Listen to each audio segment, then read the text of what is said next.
नाजरीन, सन 2017 में एक कमरे में एक बूढ़ा आदमी बैठा था।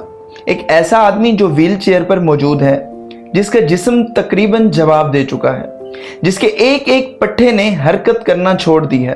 वो अपना सर नहीं हिला सकता, अपनी उंगली नहीं हिला सकता, ना खा सकता है और ना ही निगल सकता है। उसके चेहरे पर सिर्फ एक पट्टा बाकी है, एक ऐसा पट्टा जिसे वो हरकत दे सकता है, और इसी एक पट्टे की मदद से वो कंप्यूटर चलाता है। वो एक लफ्ज मुंतखब करता है, फिर दूसरा लफ्ज मुंतखब करता है, और यूं कहीं जाकर एक जुमला बनता है।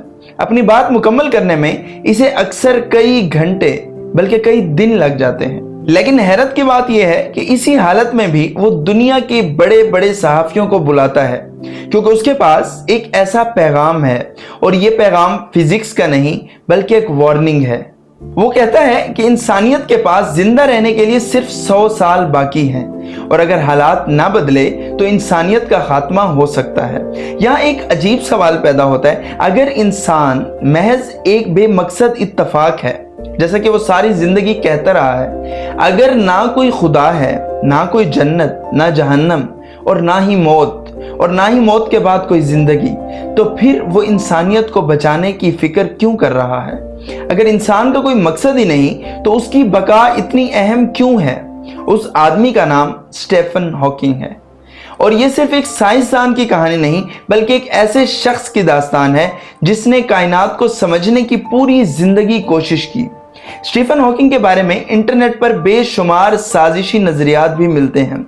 कुछ लोग कहते हैं कि वो खाना निगल नहीं सकता था, तो फिर इतने साल कैसे जिंदा रहा। कुछ लोग दावा करते हैं कि वो बरसों पहले मर चुका था और बाद में इसकी जगह किसी और को पेश कर दिया गया। कुछ इसे खुफिया शैतानी गिरोहों से जोड़ते हैं, जबकि कुछ कहते हैं कि इसकी हालत में कोई शख्स किताबें लिख ही नहीं सकता, इसलिए इसके पीछे कोई और ताकत काम कर रही है।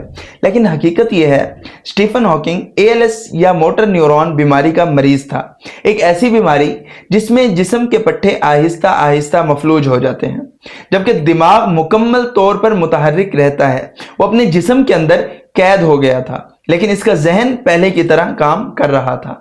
इसे खुराक दरअसल ट्यूब के जरिए दी जाती थी, और कंप्यूटर चलाने के लिए खसूसी टेक्नोलॉजी इस्तेमाल की जाती थी।